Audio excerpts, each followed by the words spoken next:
The hardest place to stand isn't in failure. It's in the gap between who you are today and who you know you could be.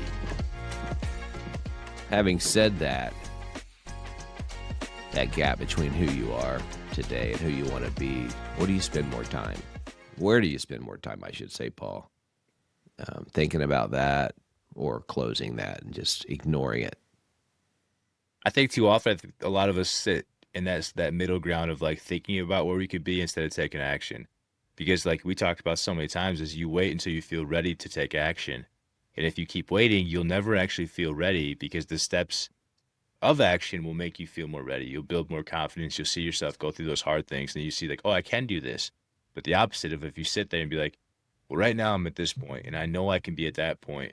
How do I get there? And be like, well, here's the plan. Here's the 8-week crash course. Here's all this stuff I got to do. And we'll spend a lot of time building it, wasting our energy, our efforts, and our bandwidth without actually doing anything. Just visualizing it while we procrastinate, I think. Guilty as charged. So a couple of things come to mind for me there. Where I could be if I had stuck with my workout plans over the last, my fitness journey, I call it. I remember starting something I'm putting in my calendar. I think it was 2014. Fitness journey. It's 2025. I'm in worse shape than I was in 2014. So there's an area that I've obviously started and stopped over and over. Have not become the man I want to be fitness-wise. Then I look back at April 2025. Paul Bingle calls me and says, hey, you want to start a podcast? We talk about this, right? It's now early September. This will come out on the 9th, I think. Mm-hmm. And we have 50, this will be our 55th podcast, 56 when this one airs. We didn't, but we definitely took it to heart and got things done. So it just reminds me, it's all up to you, really. You got to put the work in. But I've had plans for getting fit. I've had nutrition plans over and over, and I just haven't stuck to them, Paul. There's no excuse. I'm not a victim of anything but my own self. So that's a great thing to talk about there. But I own that. I own that I'm not fit. I'm not in shape because of my choices.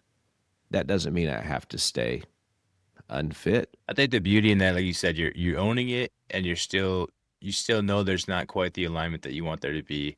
But rather than completely closing the door or completely going all out, you still have small wins in place, like the walking. Like you're still focused on other things. It's just, like you said, with our schedule, when we went all in on this became like the number one thing, like for our extra time, and not even always our extra time. We were losing sleep for this. So it's like, if you were thinking about, I'm gonna wake up early to either work out or get this, we started going really hard in the podcast part of it, the community part of it, and both of our workouts kind of took a backseat to it. So, but saying that, we didn't allow it to completely go away. It still was there a little bit. The steps were there. The water was there. We're still making better choices nutrition-wise. Not all the time, but we're still keeping that in place. And now we can build off of that because we didn't completely lose it. Brotherhood Forged is built for one reason. Men aren't meant to do life alone. Inside our community, you'll get coaching, accountability, and real-life connection with other men chasing their 2.0 version of themselves. There's no upsells. There's no fake hype. Just brothers sharpening brothers. Click the link in the show notes and step on in.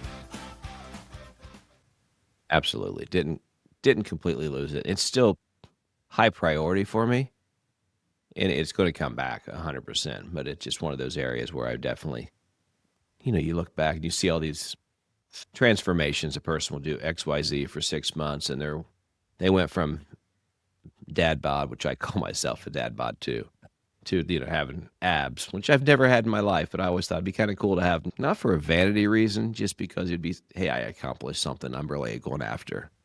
And at 56, I'd still like to see that happen one day. Not because I'm trying to pick anybody up. Married, very happy.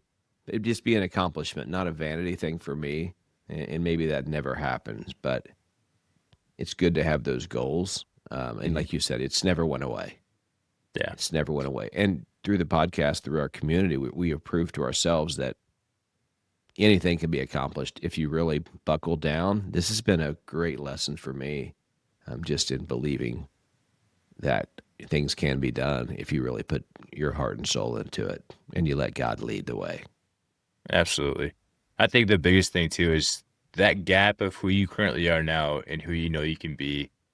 That's not that you've failed. That's not there to beat yourself up. That's Mhm. just a way for you to see, oh, there's still more in me.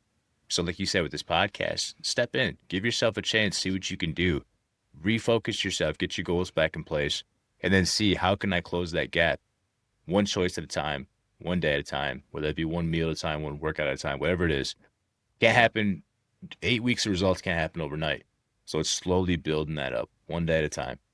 I think a challenge for the listeners might be just to write down that one area where you feel the biggest gap, whatever that might be. For me, that's still fitness, nutrition.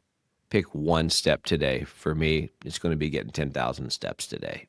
Just one.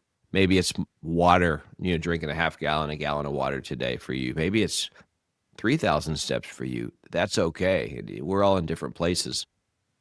Paul gets a lot more steps in than I do. My goal's 10K. His is what, 15, Paul? Something like that?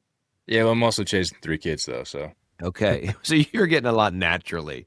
Well, and just move closer to that goal. Those small steps, those will close the distance. Speaking to myself as much as I'm speaking to you all. That's all I got today, folks. Got anything to close, Paul? that was good, man. We're all in this together. It's one of those things where, like we talked about, if you feel that gap, don't beat yourself up. It just means there's more potential in you. All right. Be blessed, y'all. See you guys.